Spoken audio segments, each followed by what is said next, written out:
الله وبركاته. الحمد لله رب العالمين، والصلاة والسلام على أشرف المرسلين وعلى آله وأصحابه أجمعين. أما بعد، فقد قال الله تعالى في محكم التنزيل والفرقان المجيد: إنما يخشى الله من عباده العلماء. صدق الله العلي العظيم. وقال نبينا صلى الله عليه وسلم: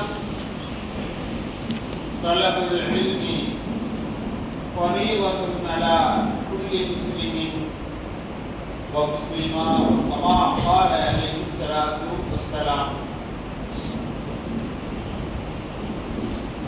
கண்ணியத்திற்குரிய நமது தாருல் உலூம் ஹிக்மத்துல் பாரிகா அரபிக் கல்லூரியினுடைய நிர்வாக பெருமக்களே,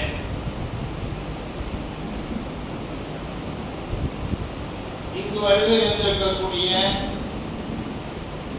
கல்லூரியினுடைய வளர்ச்சிக்கான நிகழ்வுகளை, உதவிகளை செய்து கொண்டிருக்கக்கூடிய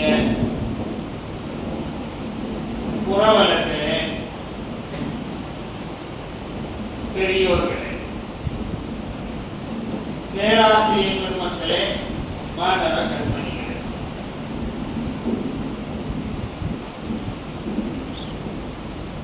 ஆங்காங்கே தொழுதுவிட்டு அவர்கள் வருகின்ற நேரத்தை அனுசரித்து கொஞ்சம் இடைவெளி விட்டு துஆ ஓதுவதற்காக உங்களிடத்திலே சில வார்த்தைகளை பேசுகிறேன். தொழுதுவிட்டு மஹல்லாக்களில் இருந்து புரவலர்கள் இங்கே வந்து கொண்டே இருப்பார்கள் என்ற வகையிலே சில செய்திகளை நான் சொல்கிறேன். அல்ஹம்துலில்லாஹ், இந்த தாருல் உலூம் ஹிக்மத்துல் பாரிகா அரபிக் கல்லூரி ஆரம்பிக்கப்பட்டு 26வது கல்வியாண்டு நாளையுடன் நிறைவு பெறுகிறது. இந்த கல்வியாண்டு ஆரம்பித்து சரியாக 10 மாதங்கள் ஆகும். ஷவ்வால் 11 தொடங்கப்பட்டது. இன்று ஷஅபான் 11. இந்த 10 மாதங்களில் 295 நாட்கள் இங்கே இந்த கல்வி நிலையங்களில் கல்வி நடந்திருக்கிறது.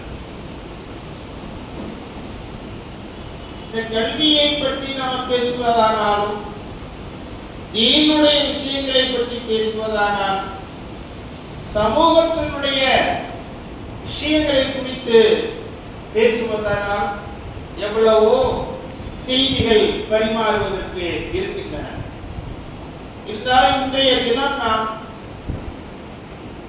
வழக்கத்திலே சொல்லுவோம், நாளைக்கு நமக்கு திருமணம் என்று சொன்னால் நமது வீட்டிலே இன்று மௌத்தாக்களுக்காக துஆ ஓதும். நாளைக்கு திருமணம் என்றால் அத்தனை வீடுகளில் மணமகன் மணமகள் வீடுகள் அத்தனையிலையுமே முதல் நாள் ஒரு துஆ வச்சிருப்பார்கள், துஆ மஜ்லிஸ் வச்சிருப்பாங்க. அதற்கு பேரு முர்தாக்கள் பாத்தியான்னு சொல்லுவாங்க. முர்தான்னா உருதுல நம்மளை விட்டு பிரிந்த மூதாதையர்களுக்கு சொல்றது. அரபில நாம அதை வந்து ஈசால் சவாபுடைய துஆன்னு சொல்லுவோம். அப்படி சொல்ல வேணாம், அப்படிங்கிற சவாபை எட்டி வைக்கக்கூடிய துஆ. அது போல நாளைக்கு ஒரு 5 பேருக்கு கல்யாணம் நடக்க போகுது நம்ம வீட்டுல. அதனால இன்னைக்கு நாம ஒரு ஈசால் சவாப் துஆ ஓதும். வேற ஒண்ணும் இல்லை. 5 பேருடைய நாளைய கல்யாணத்துக்காக இன்னைக்கு ஒரு ஈசால் சவாப் துஆ. இது ஓத வேண்டிய கட்டாயம் இருக்கிறது. எத்தனை பேருக்கு தெரியுமா? எவ்வளவோ பேருக்கு ஓத வேண்டியது இருக்கிறது. முதல் கட்டமாக இங்கு போதிக்கப்படக்கூடிய நூல் ஆசிரியர்கள், அவர்களுக்கு நாம் முதல் கட்டமாக நன்றி செய்ய வேண்டியவர்களாக இருக்கிறோம். இப்ப நூல் எழுதுறோம், நிறைய பேர் எழுதுறாங்க. ஆனா அன்றைய காலத்தில் இந்த அரபி நூல்களை, இல்முடைய நூல்களை தொகுத்தவர்களுடைய நிலையில் ஒன்றே ஒன்றை நாம் சொன்னோமா வியப்பா இருக்கும். ஒரு மிகப்பெரிய ஞானி, பல வாயும் எழுதியவர், அவருக்கு மூல நோய். அந்த மூல நோய் அவருக்கு தொடர்ந்து இருந்த காலகட்டத்திலே அவர் ஒரு சட்டியிலே உட்கார்ந்து கொண்டு எழுதுவார்கள் என்ற வரலாற்று நம்மளுக்கு பதிவில் இருக்கிறது. சும்மா ஒன்றும் இந்த நூல்கள் நீங்க இங்கே பார்க்கிறீர்கள் எவ்வளவு பெரியதாக இருக்கிறது என்று சொல்லி. இது மாதிரி ஒரே ஆள் எழுதியது 2 இருக்கிறது, 200 இருக்கிறது, 1000 கூட இருக்கிறது. இன்னொரு மிகப்பெரிய ஒரு நூலாசிரியர், அவர் இறக்கும் போது அவர்களை குளிப்பாட்டுவதற்கு, சுடுதண்ணி வைப்பதற்கு இந்த பொருளை உபயோகிக்க வேண்டும் என்று சொன்னார்கள். என்ன பொருள் என்றால், இப்ப பல வகையான பேனாக்கள் இருக்கிறது. இங்கு பேனா இருக்குது, பார்வையின் பேனா இருக்கு, ஜெல் பேனா நிறைய இருக்கிறது. இன்றைக்கு அதெல்லாம் இல்லை. குச்சியில தான் மையை தொட்டு எழுதுவார்கள். அந்த குச்சியை சீவி சீவி அந்த சீவிய தூள்கள் இருக்கு பார்த்தீங்களா, அதை அவர் சேமிச்சு வைத்துக் கொண்டே இருந்தார். கடைசியா அவர் சொன்ன போது, இறக்கிற போது, இந்த குச்சி சீவப்பட்ட, எழுத்தாணிக்காக சீவப்பட்ட அந்த ஒரு துகளை வைத்து எனக்கு அது எரிக்கப்பட்டு சுத்தனி வைக்கப்பட்டு அதுலேயும் மிச்சம் இருக்கலாம். பெண் எழுதுவதற்காக ஒரு குச்சியில் சீவப்பட்டால் அந்த துகள் எவ்வளவு இருக்கும்? ஆனால் அவர் தண்ணீர் தேவைப்படுறதுக்கு எவ்வளவு விறகு தேவைப்படும்? அத்தனை கிலோ அது இருந்திருக்குது, அதுக்கும் மிச்சமாக இருந்திருக்கிறது என்பதை நாம பார்க்கும்போது நம்மளால ஒன்றுமே செய்ய முடியாது. இப்போ உள்ள எழுத்தாளர்கள்லாம் ஏசியில உட்கார்ந்து, சேர்ல உட்கார்ந்து, இந்த பக்கம் ஒரு ஆள் உட்கார்ந்து, இந்த பக்கம் ஒரு ஆள் நின்று, பேனா எடுத்து கொடுக்க ஒரு ஆளு, பேப்பர் எடுத்து கொடுக்கக்கூடிய ஒரு ஆளு, அப்படிங்கிற அந்த சொகுசான ஒரு வாழ்க்கையில தான் இந்த எழுத்தாளர்கள், எல்லா எழுத்தாளர்கள். ஆனா அவங்களுக்கு அப்படி இல்லை. இந்த புகாரி என்று சொல்லக்கூடியதுல 6000 ஹதீஸ்கள் பதிவு இருக்குது. அந்த 6000 ஹதீஸையும் அப்படி ஒண்ணு அவங்க லேசில இல்லை. ஒரு ஹதீஸை தேடி இன்னாரிடத்துல இருக்குது. ஏன்னா ரசூலுல்லாஹ்வுடைய காலத்துல ஹதீஸ்கள் எழுதக்கூடாது, பதியக்கூடாது. ஏன்னா குர்ஆன் ஷரீஃப் இறங்கிட்டு இருந்துச்சு. குர்ஆன் ஷரீஃபை எழுதி வைக்கிறோம், அதே மாதிரி ஹதீஸை எழுதி வச்சா பழகி போயிடும். அன்றைக்கு எந்த விதமான ஒரு டெக்னாலஜி கிடையாது. அதனால அவங்க எழுதி வச்சிருந்தா எது குர்ஆன் எது ஹதீஸ் தெரியாது. அதையே முன்னிட்டு பெருமானார் அவர்கள் குர்ஆனை எழுதி சொல்லுவாங்க, ஹதீஸ் பேசாம மனநமணிகள் சொல்லுவாங்க. அப்ப ரசூலுல்லாஹ்வுடைய காலத்துக்கு பின்னாலே குர்ஆன் ஒன்று சேர்க்கப்பட்டு இதுதான் குர்ஆன் என்று முடிவாகி புத்தகமாக ஆனதற்கு பின்னால் தான் ஹதீஸ்கள், மனனமான ஹதீஸ்களை சஹாபாக்கள் எழுத ஆரம்பிச்சாங்க. அதுக்கு பின்னால எழுத ஆரம்பித்தவர்கள் சஹாபாக்களை கூட தேடினா ஒவ்வொருத்தவங்க ஒவ்வொரு இடத்துக்கு பயணம் செஞ்சு போய் ஒரு ஹதீஸை எடுத்துட்டு வருவாங்க. சும்மா அவங்க எடுத்துட்டு வரல. அந்த ஹதீஸ் இங்க அவர்கள் சும்மா சேர்க்கல. ஒவ்வொரு ஹதீஸையும் அவர்கள் எடுத்துக்கொண்ட சிரமம் அவ்வளவு சிரமம் நம்மளால அவங்க நினைச்சு கூட பார்க்க முடியாது. அதுக்கு மேல எப்படி என்று சொன்னா, ஒரு ஹதீஸை ஒரு சஹாபியிடத்துல கேட்கிறாங்க அப்படின்னு சொன்னா, போய் எங்க ரசூலுல்லாஹ் என்ன சொன்னாங்க இந்த மாதிரி இந்த நேரத்துல அப்படின்னு கேட்டு அந்த ஹதீஸை எழுதுறதெல்லாம் இல்ல. முதல்ல அந்த மனிதனுடைய தனி மனித வாழ்க்கையை அவர்கள் ஆராய்வார்கள். சும்மா இல்லை, தனி மனித வாழ்க்கை, அவர் எப்படிப்பட்டவர், நல்லவரா, பொய் சொல்றவரா, உண்மை மட்டும் பேசுறவரா, தூய்மையானவர்களை சாப்பிடுறவரா அப்படின்னு அவருடைய தனிப்பெரும் வாழ்க்கையை பூரா அலசி முடிஞ்சு, சரி பரவாயில்ல இவர் சொன்ன ஹதீஸ எடுத்துக்கலாம், அதற்கு பின்னால வந்துதான் அது பதிந்தார்கள். அதே போல சஹாபாக்கள் தேடி போகிற போது இந்த புகாரி இமாம் போன்றவர்கள், முஸ்லீம் இமாம் போன்றவர்கள், இது வழக்கத்துல நிறைய ஆசிரியர்கள் இந்த மாதிரி உண்டு. ஆனா அதையெல்லாம் கூட்டி கழிச்சு இதுல வச்சுட்டாங்க. புகாரி முஸ்லீம் நம்ம சொல்லிட்டு இருக்கோம். சிஹாஹு சித்தான் இருக்கு, திசாஸ் அப்படின்னு சொல்லி இருக்கு, சிஹாஹு திசான்னு ஒன்று இருக்கு. இப்படி நூல்கள் நிறைய ஹதீஸ் இருக்கு. திரும்ப திரும்ப இருக்கிறதுனால அதெல்லாம் ஒன்று கூட்டி நம்ம பாடத்துல இதை மட்டும் வச்சிருப்பாங்க. அவங்க ஒரு சஹாபிய தேடி போறாங்க. அவர் என்ன பண்றாருன்னு சொன்னா, இந்த ஒரு ஆட்டையோ ஒரு மாட்டையோ இழுத்து பார்க்கிறாரு, வரமாட்டேங்குது. அதுக்காண்டி அவர் அதை பிடிக்கணுங்கிறதுக்காண்டி கொஞ்சம் புல்லு எடுத்துட்டு போய் அதை இப்படி காட்டி அதை அப்படியே ஃபாலோ பண்ணி அப்படி இப்படி ஏமாத்தி அதை பிடிக்கிறாரு. இந்த ஹதீஸை தேடி போனவங்க அவரை பார்க்க தான் போனாங்க. அந்த ஹதீஸை தான் எழுதுறதுக்கு போனாங்க. அவர்கிட்ட கேட்டு இந்த ஆட்டுக்குட்டியவே ஏமாத்துற ஆளு என்ன ஆனாருன்னு திரும்பி வந்தாங்க. திருப்பி வந்திருக்கிறான். அதே போல அது மட்டும் இல்லை, சில நமக்குள்ள கலாச்சார ஒழுக்க நெறிகள் இருக்கு. மேற்கு பக்கமாக காரி எச்சி துப்ப கூடாது அப்படின்றது ஒரு சுண்ணத்து. அதே போல நடந்தா வலது பக்கமாக சுத்தக்கூடாது, துப்பக்கூடாது. இடது பக்கம் துப்பணும், பின்பக்கம் துப்பணும். எச்சி துப்புறது ஏன் கேட்டா இங்கே நன்மைகள் எழுதக்கூடிய மலக்கு இருக்கிறாங்க அப்படிங்கிறதுக்காக, முன்னால நம்மளை வழிநடத்தக்கூடிய மலக்கு இருக்கிறாங்க, மேற்காக இருந்த கிப்லா திசை இருக்குது அப்படிங்கிறதுனால ஒரு சின்ன ஒரு ஒழுக்க நெறிகளாக அது சொல்லப்படும். அதே மாதிரி ஒருத்தரை தேடி இவங்க போறாங்க, ஹதீஸை தேடி. அப்படி போற நேரத்துல ஒருத்தர் கிப்லா திசையில போயிட்டு துப்பிட்டார். கிப்லா பக்கம் எச்சி துப்புற அளவுக்கு இருக்கிற இந்த நபரிடமிருந்து நாம ஹதீஸ் எடுப்பது முறையில்லை அப்படின்னு சொல்லிட்டு வந்தார்.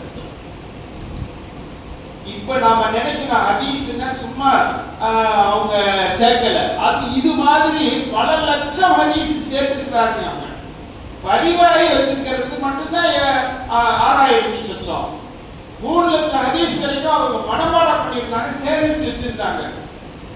ஏன் இதை மட்டும்னாக்க இப்போதைக்கு அப்போதைக்கு அந்த காலத்தில் இப்போதைக்கு இது அடிப்படையான மிக முக்கியமானதுகள் மட்டும் நம்ம தொகுத்து இருக்கணும். இல்லைன்னா நிறைய போகும் அப்படிங்கிறதுனால இதை எழுதிருந்தாங்க. எதை எழுதாலும் முழுமையா எதையும் எழுத முடியாது. இவங்க முழு ஹதீஸையும் எழுதல, 3 லட்சத்தையும் எழுதல, 6000 ஹதீஸ் தான் இந்த புகாரி ஷரீஃப்ல எழுதிருக்கிறாங்க. அப்ப இந்த ஹதீஸ் எப்படி நமக்கு வந்துச்சு நம்ம முதல்ல நினைக்கணும். அப்படின்னா அப்ப அந்த எழுத்தாளர்கள் எப்படிப்பட்டவங்க, அந்த அவங்க குர்ஆனுக்கு தஃசீர் செய்யறவங்க இருந்தா எந்த அளவிற்கு அவர்களுடைய முயற்சிகள் இருந்திருக்கும். அப்படி பார்த்தீங்கன்னா வால்யூமா இப்ப டெக்னாலஜி நிறைய இதானதுனால ஒரு ஆப் ஒன்று இருக்கு. அந்த ஆப்ல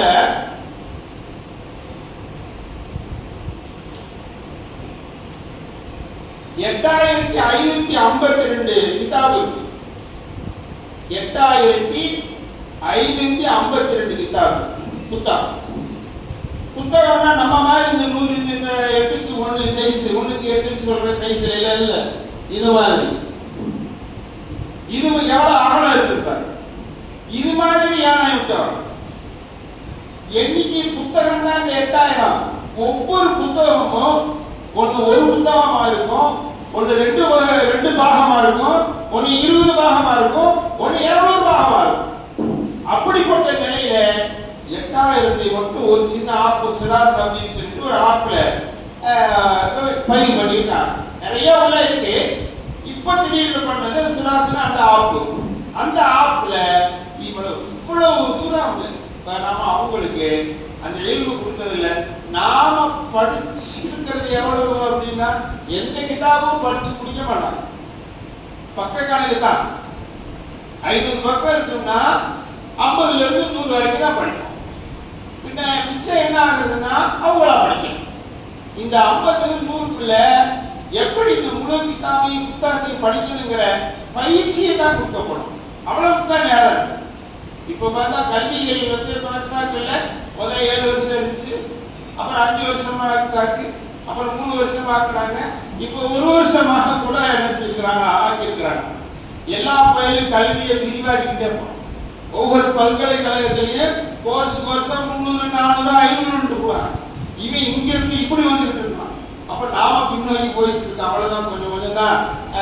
ஆனா ஒவ்வொரு வாழ்விலும் படிக்க படிக்க படிக்க எல்லா துறையிலும் இருக்கு.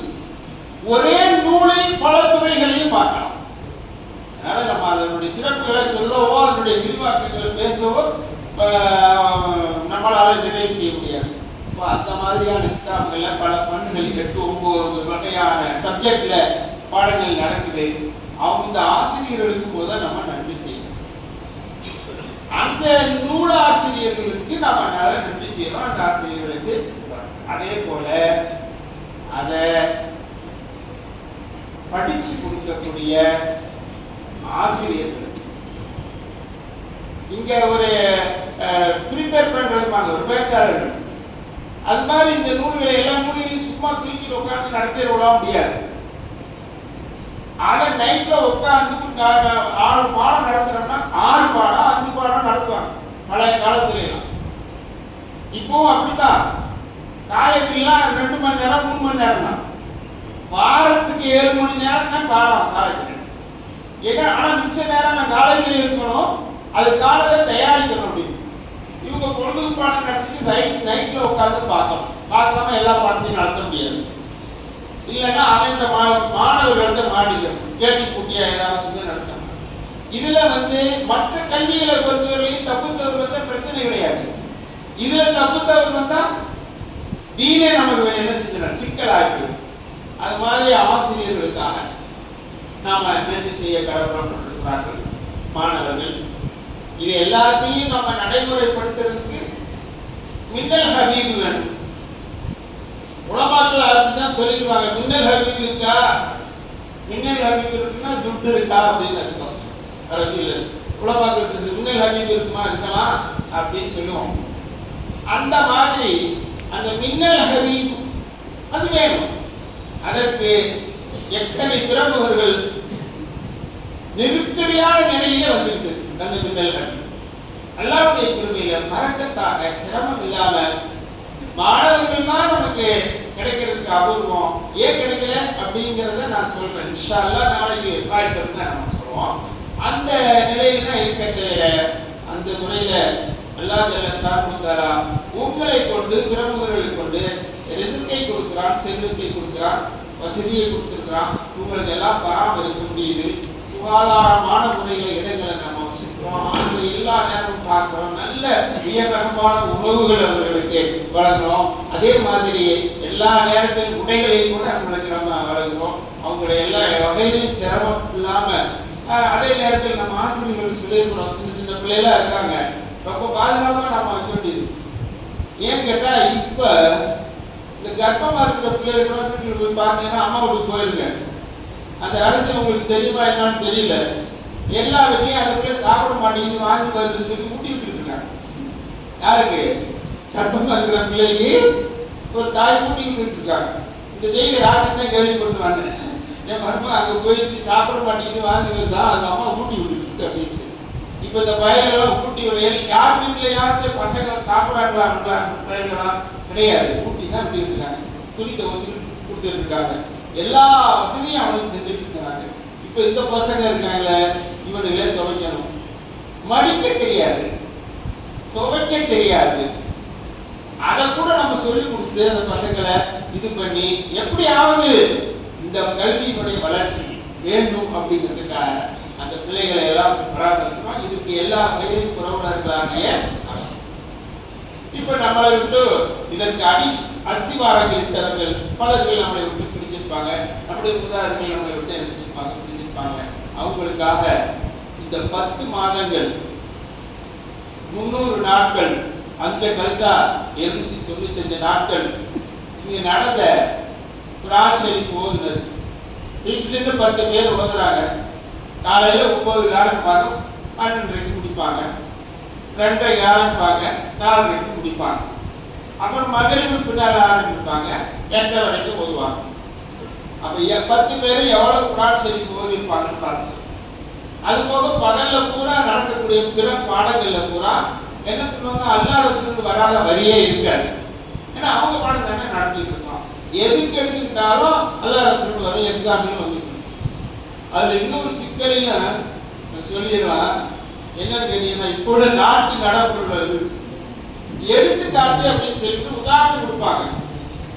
அதுக்கு அவங்க பயன்படுத்தக்கூடிய பேரு ஒண்ணு இருக்கு. ஜைது அம்ருன்னு 2 பேர் இருக்கு. எடுத்ததுக்கெல்லாம் அந்த நூல்ல ஜைது அம்ருங்கிற ஆளை எடுத்துக்கங்க அப்படின்னு ஆரம்பிச்சு சொல்லுவாங்க. அதுக்கு பிற்பாடு மசாயில் எடுப்பாங்க, தலாக்கு மசாயில் எடுப்பாங்க. ஜைது இப்ப தலாக்கு விட்டாரு, அம்ரு அதை கேட்டுக்கிட்டு இருந்தாரு, இப்படித்தான் உதாரணங்களை கொடுத்துட்டே வருவாங்க. அதனாலதான் இன்னும் தெரியல, இவ்வளவு காலம் கழிச்சு இப்ப அதுதான் ரொம்ப ஃபேமஸா என்ன செஞ்சுட்டு போய்கிட்டு. அது இந்த மாதிரியாக நம்முடைய மூதாதையர்கள் நம்மளை விட்டு பிரிஞ்சவங்க, அவங்களுக்காக இங்க ஓதப்பட்டது ஒரு எழுத்து 10 இதுல சொல்லுவாங்க இல்லையா, விளையாட்டா நான் ஒரு தடவை சொன்னா 100 தடவை சொன்னது மாதிரி இருக்கு. ஆனா ஒரு எழுத்து ஓதுனா 10 நன்மை, ஒரு ஸ்டெப் வச்சா 10 ஸ்டெப் உடைய நன்மை அப்படின்னு மிஅராஜ் அன்னைக்கு ரசூல் ஸல்லல்லாஹு அலைஹி வஸல்லம் அவர்கள் இடத்துல அல்லாஹ் தஆலா வாக்களிச்சு அனுப்பிச்சான். எதிலிருந்து அது அப்படி ஆச்சுன்னு சொன்னா, 50 வக்த அல்லாஹ் தஆலா கடமையாக்கினா, அப்படி இப்படின்னு மூசா அலைஹிஸ்ஸலாத்துடைய புண்ணியத்துல 5 வக்தாக ஆச்சு. அப்ப 5 × 50 1க்கு 10. அப்ப நீங்க ஒரு வக்து தொழுதா 10 வக்து தொழுது மாதிரி. அவன் என்ன சொல்லிட்டான், இல்லைன்னா 50னா 50 தான், உனக்கு முடியலன்னா 50 தான்.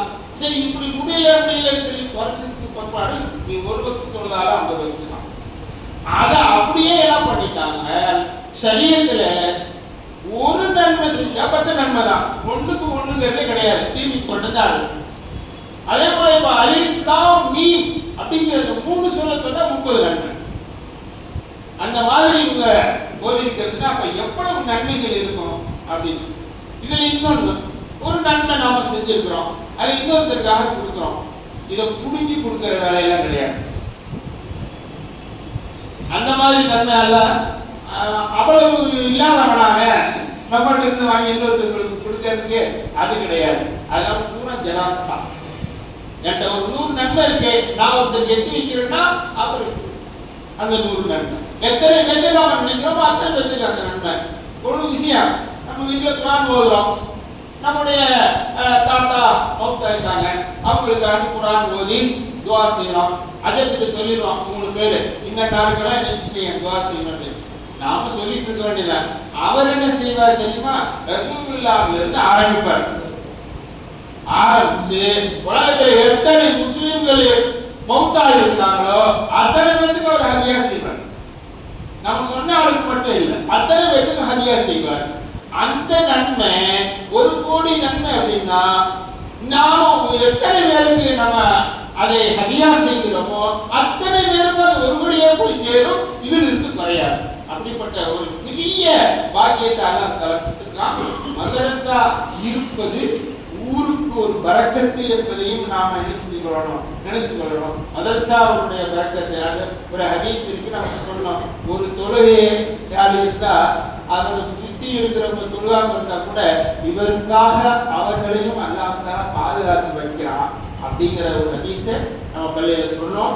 இன்ஷா அல்லாஹ் அல்லாஹ் அந்த அடிப்படையில நமக்கு வழங்கி இருக்கக்கூடிய இந்த ஓதி பிள்ளைகளுடைய அத்தனை நன்மைகளையும், நம்முடைய புரவலர்கள், இந்த கல்லூரியினுடைய புரவலர்கள், இந்த கல்லூரிக்காக பாடுபடக்கூடியவர்கள் பணத்தாலும் உழைப்பாலும் ஆலோசனைகளாலும் எல்லா வகையிலையும் உருவாக்கிய காலத்திலிருந்து நம்ம விட்டு பிரிந்தவர்கள் இருப்பவர்கள், நம்முடைய மூதாதையர்கள் அனைவர்களுக்காகவும் இந்த நன்மைகளை இன்று நாளைக்கு நடக்கக்கூடிய கல்யாணம், அந்த கல்யாணம் நமக்கு சிறப்பாக நடக்கணும். அதுக்கு முன்னால இவங்களுக்கு விருந்து கொடுக்கணும். பெருமானார் ஸல்லல்லாஹு அலைஹி வஸல்லம் சொன்னாங்க, உஹுது லி அம்வாதிக்கும், அங்க உங்களை விட்டு பிரிந்தவர்கள் மரணித்தவர்களுக்காக நீங்க அன்பளிப்பு செய்யுங்க அப்படின்னாங்க. சஹாபாக்கள் கேட்டாங்க, அவங்களுக்கு என்ன போய் அன்பளிப்பு செய்யறது, அவங்களே போய் மண்ணில் நம்பி போயிட்டாங்களே அப்படின்னு சொல்லும் போது ஹஸரத் பெருமானார் ஸல்லல்லாஹு அலைஹி வஸல்லம் சொன்னாங்க, அத்துஆஉ வஸ்ஸதகத்து, தர்மம் பண்ணுவதும் துஆ செய்வதும் தான் அவர்களுக்கு செய்யக்கூடிய ஹதியா. நீங்க அதை செய்தீங்கன்னா அதை தூக்கிட்டு போறதுக்கு ஒரு மலக்கை நியமிச்சுமா, அந்த மலக்கு தூக்கிட்டு போயிடுவாங்க. அவங்க கபருக்கடியில கொண்டு போய் இன்ன ஆளு இவ்வளவு ஓதி உங்களுக்காக ஹதியா செஞ்சிருக்கிறான்னு சொல்லுவாங்க. அவங்க அதற்கு பகரமாக யா அல்லாஹ் அல்லாஹ் மக்ஃபிர் லஹும் அல்லாஹ் மர்ஹம்ஹும் அல்லாஹ் நப்பிர்ஹும் அப்படின்னு சொல்லிட்டு எங்களுடைய கபரை அவர்கள் ஒளிமயமாக ஆக்குனது போல அவர்களுடைய வாழ்க்கை உலக வாழ்க்கையையும் மறுவுலக வாழ்க்கையையும் ஒளிமயமாக ஆக்கு என்று அவர்களும் துவா செய்வார்கள் அப்படின்னு பெருமானார் ஸல்லல்லாஹு அலைஹி வஸல்லம் அவர்கள் சொல்லி இருக்கிறார்கள்.